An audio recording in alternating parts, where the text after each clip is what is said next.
Hello అండి. నేను మీకిప్పుడు చూపించబోయేటటువంటి recipe paneer tomato masala కర్రీని ఎలా తయారు చేయాలో చూద్దాం. పన్నీర్‌నైతే 200 గ్రామ్స్ తీసుకున్నా. కానీ అందులో 100 గ్రామ్స్ మాత్రమే వాడాను. ఇంకో 100 గ్రామ్స్ ఉంచాను.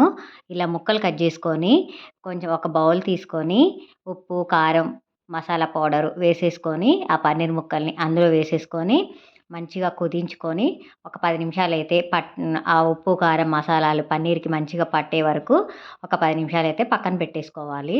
ముక్కలు ఎంత చిన్నగా కట్ చేసుకుంటే అంత మంచిగుంటది చపాతీకైతే. తర్వాత కొంచెం నెయ్యి వేసేసుకొని, జీడిపప్పులైతే గోలించుకొని పక్కకు పెట్టుకోవాలి. తర్వాత మళ్ళీ కొంచెం నెయ్యి వేసేసుకొని, పన్నీర్ ముక్కల్ని ఒక జస్ట్ 1 మినిట్ మాత్రమే అలా గోలించుకొని, అయి గూడా పక్కకు తీసుకోవాలి.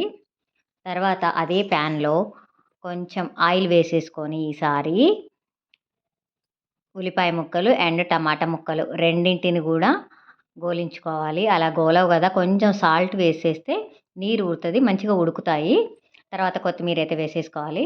తర్వాత ఈ జీడిపప్పులు గానీ, మనం టమాటాలు, ఉల్లిపాయ ముక్కలున్నాయి గదా! ఉడికించినయి అవి మొత్తం పేస్ట్ చేసుకోవాలి మెత్తగా. తర్వాత ప్యాన్ పెట్టుకొని ఆయిల్ వేసేసుకోవాలి మళ్ళీ. ఇప్పుడు బిర్యానీ ఆకు, దాచిన చెక్క, లవంగాలు ఇవన్నీ మసాలా ఐటెమ్స్ వేసేసుకొని అవి గోలిన తర్వాత అల్లం పేస్ట్ వేసేసుకోవాలి. తర్వాత కొత్తిమీర వేసేసుకోవాలి. తర్వాత ధనియా పౌడర్, కొంచెం గరం మసాలా పౌడర్ వేసేసుకొని, తర్వాత మనం చేసుకున్నటువంటి పేస్టును గూడా వేసేసుకొని, పసుపు, ఉప్పు సరిపడా ఏసేసుకొని మంచిగా గోలించుకోవాలి. తర్వాత అది కొంచెం గోలుతుంటే మనకట్లా ఆయిల్ అనేది అట్లా పైకొస్తూ ఉంటది మంచిగా. అప్పుడైతే కారం ఏసేసుకోవాలి ఎండింగ్‌లో. తర్వాత కొన్నన్ని కొబ్బరి పాలు, పచ్చి కొబ్బరి పాలనైతే నేను పోసేసుకున్నాను. హ్మ్. తర్వాత ఇంకా కొద్దిగా వాటర్ పడితే పోసేసుకోవచ్చు గ్రేవీ కోసం. గ్రేవీ కన్సిస్టెన్సీ అయితే అలా ఉండాలి. తర్వాత అంతా ఎండింగ్‌కొచ్చిన తర్వాత పన్నీర్ ముక్కల్ని వేసేసుకొని, చివరగా కలిపేసుకుంటే టమాటో పన్నీర్ మసాలా కర్రీ అయితే రెడీ అయిపోతుంది. చూడండి గ్రేవీ ఎలా ఉన్నదో. అది బిర్యానీ ఆకు ఇవి ఎయడం వల్ల కొంచెం కుర్మా ఫ్లేవర్ అనేది వచ్చేస్తది. ఇది చపాతీకి గానీ, రోటీకి కానీ, ఇంకా రైస్‌కి కానీ, బిర్యానీకి కానీ చాలా బావుంటది అద్దుకుంటే. హ్మ్.